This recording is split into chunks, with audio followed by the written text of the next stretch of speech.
Welcome back, everybody. Culturedog Sam Hatch with another video going through my Laserdisc collection. We're just about halfway through, so buckle up and get ready for the rest of the collection. This one, for some reason, I never even really heard of this flick, but it is really cool. It talks about families of vintage gangsters, and the cast is pretty impressive because it's a lot of brothers. So. Film about the Jesse James gang, the Long Riders, and it's got David Carradine, Keith Carradine, Robert Carradine, James Keach, Stacy Keach, Dennis Quaid, Randy Quaid, Christopher Guest, and Nicholas Guest. And yeah, pretty fascinating flick. It's from Walter Hill, and came out, 1980, I believe. Let me see. Looks like it was 1980. United Artists. Somehow I never heard of it. Comes with the trailer at the end. So yeah, it's letterboxed, nice copy, PCM Matrix surround, but definitely worth picking up. And this is one of my all-time favorites. Again, also one of my favorite Laserdisc releases. The packaging on this, I think, should have won an award. It is so awesome. Unfortunately, mine is a little shelf-worn. I'd love to get a brand new copy and get this in pristine condition again, but Clyde Barker's Lord of Illusions, picked this up at Suncoast. It's kind of hard to tell, and especially probably with my polypropylene jacket, but there is an embossed tarot card of a gentleman being punctured by 10 swords, the 10 of swords. I don't know, maybe if I tilt it a little bit, you can maybe catch a glimpse of it. And then it's got this shiny silver title down there. It's really, really cool. And it's got a beautiful gatefold, and one of my favorite packages. Great film. Killer feel to it. The score from Simon Boswell is top notch. I've got the soundtrack CD. I listened to it tons of times. Just really good mood to it, and it takes place mostly in Los Angeles during the daytime, and it's one of those films, rare films, that can conjure up scares and just vibe and a great tone despite the fact that it's taking place during the day. Nice throwback to kind of classic Hollywood films as well. Scott Bakula and Famke Janssen are great in here. One of my favorites. I can watch this movie all the time. And yeah, awesome stuff. This, again, everybody seems to have. I picked up a new copy of this recently, actually. Maverick. It's not bad, typical kind of Richard Donner, Mel Gibson action with Jodie Foster and James Garner revamping the television series. Yeah, a little extra hokey at times, but fun enough. This, again, for some reason I didn't know existed. Pretty much from MASH until, I don't know, a certain point. Obviously the player being in a lot of people's collections, but I kind of skipped over a lot of Robert Altman stuff. And some of my all-time favorite Altman flicks are his early 70s material, because he was wicked cynical. And The Long Goodbye, love that film. I don't have it on Laserdisc. I wish I did. But really one of my all-time favorite films. But this one I picked up, and I'm not really much of a Warren Beatty fan, but Mccabe and Mrs Miller. I saw this in my friend's collection, and I was like, I gotta check this out. Him and Julie Christie are trying to run a brothel in a Pacific Northwest Western town. And oh man, this is a brutal, cynical film. So great, though. I love it. It's got that rambling dialogue. Everybody talks over one another, so you can just get like a feel for speech, but not necessarily understand everything that's going on. Just real documentarian feel, and the fact that it takes place in this rainy Pacific Northwest area. It's not your typical Western with beautiful plains and sunsets. It's gnarly and has this documentarian you are there feel. You'll probably catch some sort of sexually transmitted disease after you watch this film. But oh man, amazing showdown at the end too, and highly recommend that one. This is on the list of the most rotted discs ever. I just picked this up for my own self out of a lot. I never intended to buy anything other than the Japanese release, but Men in Black, and this has been beat up. I know this was previously owned by somebody who I think had some kids and they watched it quite a lot. Got Dolby Digital, but not really any rot on this. It looks fine, so I'm going to give it a spin up again on the projector and see how it looks, but I'll probably still pick up the Japanese release or the box set. But in the meantime, that'll do. This is interesting Neil Jordan flick. Hot on the heels of Interview with the Vampire, he went back to kind of Irish history with Michael Collins. Unfortunately, it has Julia Roberts in it, but I got over it. Alan Rickman, Stephen Ray, Aidan Quinn, and Liam Neeson. Yeah, really interesting flick. I haven't seen this in a while. Should get that fired up again. And I do believe it has AC3 Dolby Digital. Yes, it does. Widescreen copy, of course.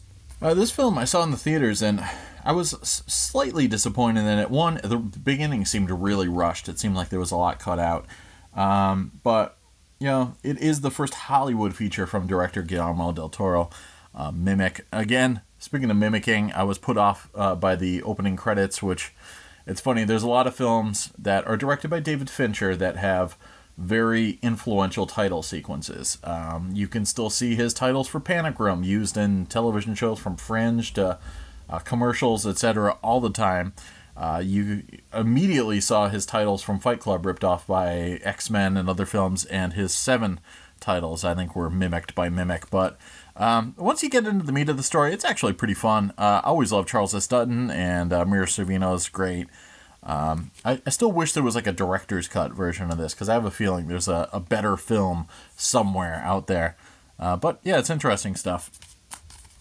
And AC3, yep, Dolby Digital, and widescreen goodness. Nothing extra or anything that I know of. This is another common, but hey, it's a goodie. Mission Impossible. Great cover art, nice gatefold. Dolby Digital surround sound, THX certified. A bunch of sides, nice Pioneer release from Paramount Pictures, and yeah, good disc. This, unfortunately, is pan and scan, but I was such a fan of the film that I bought it like an idiot anyways. Apparently there is a widescreen version. I've never seen it in person, so I don't know if it really exists, but really intense film from Peter Weir called The Mosquito Coast, with Harrison Ford playing a real scoundrel instead of just a scoundrel with a heart of gold. He takes Helen Mirren and his kids, one of which is played by River Phoenix, out into the jungle basically to live a life free from corporate overload and McDonald's and stuff like that, and finds some insanity out in the jungle as well. But yeah, cool flick, great surround sound track, just PCM of course. Great visuals. I'd love to have it in widescreen. Hopefully I will at some point.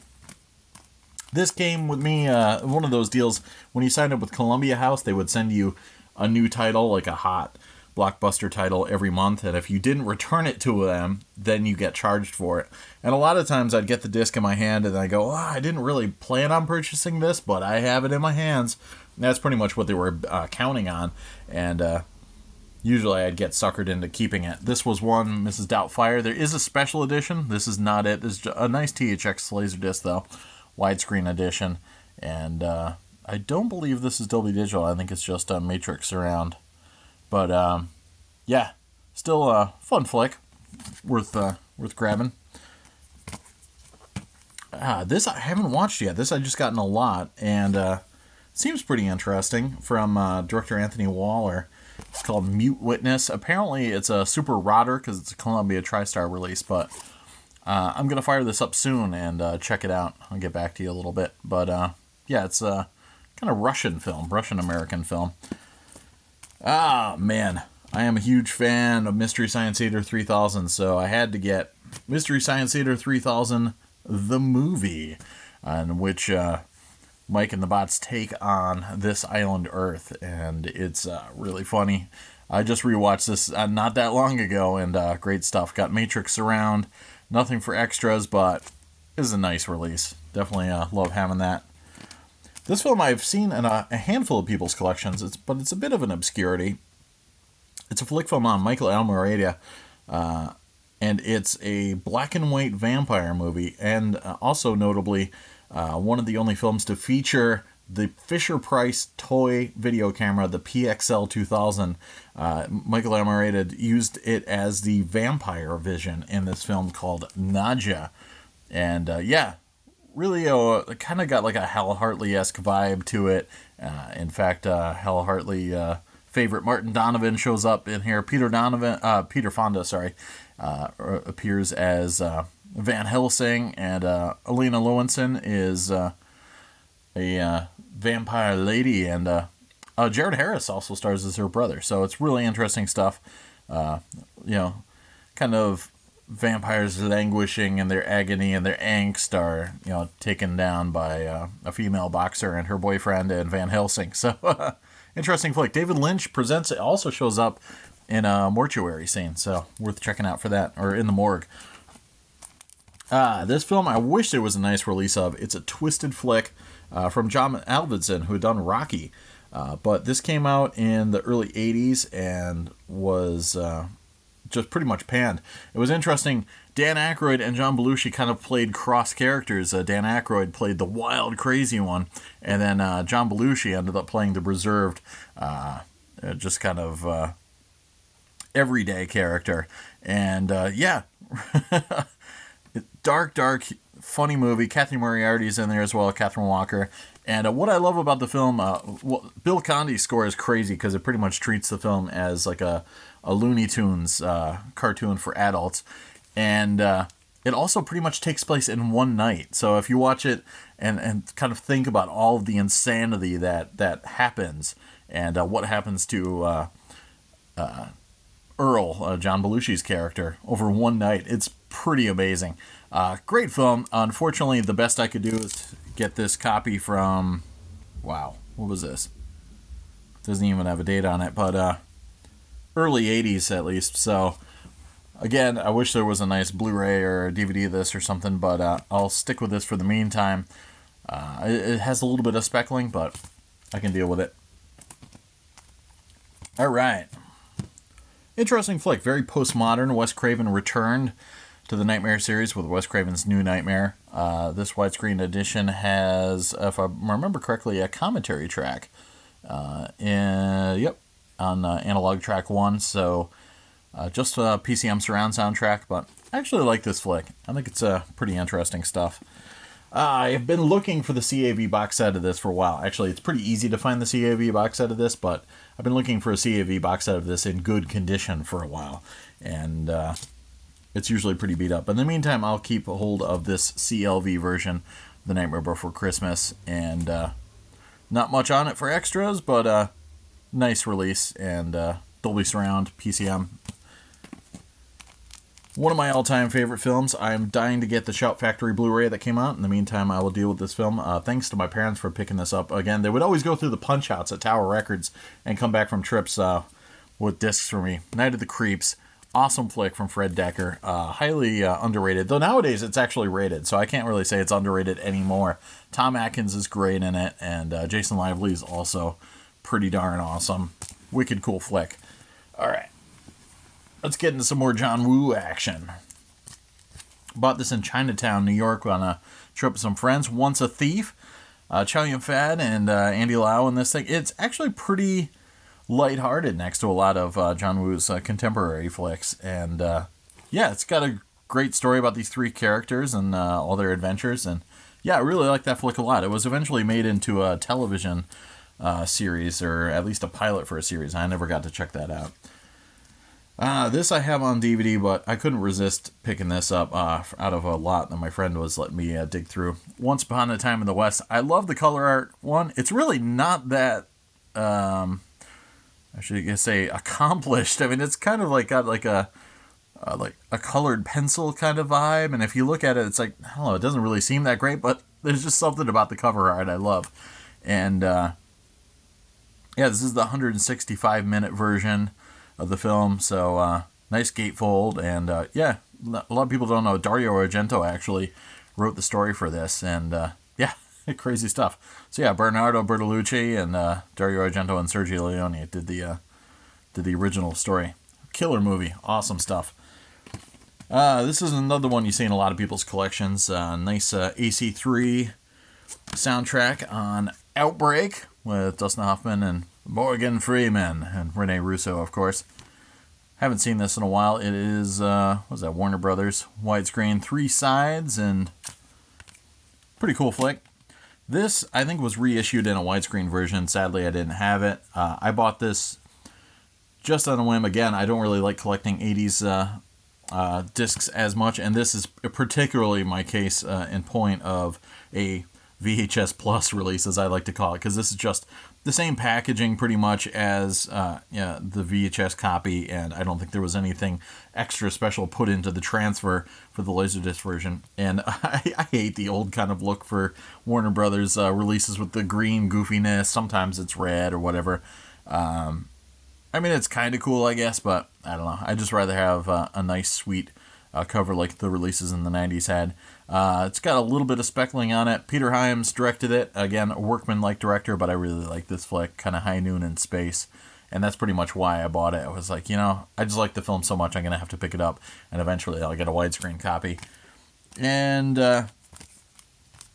saw this in the theaters, and it was kind of cool coming on the heels of The Shadow, when there was this resurgence of films harkening back to like radio plays and comic strips from back in the 30s.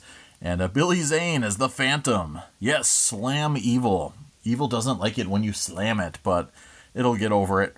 Yeah, pretty cool release. AC3 Dolby Digital, and Roger Ebert was the only guy on the planet Earth who liked this movie, but it is pretty fun. Catherine Zeta-Jones also in an early role for us Americans, seeing her showing up in that. What do we got? I just got this one a lot recently. Pretty fun flick, The Philadelphia Story. Cary Grant, Katharine Hepburn, James Stewart. People in particular, Laserdisc fans, love black and white films on Laserdisc, and I gotta say, yeah, they do usually look very nice.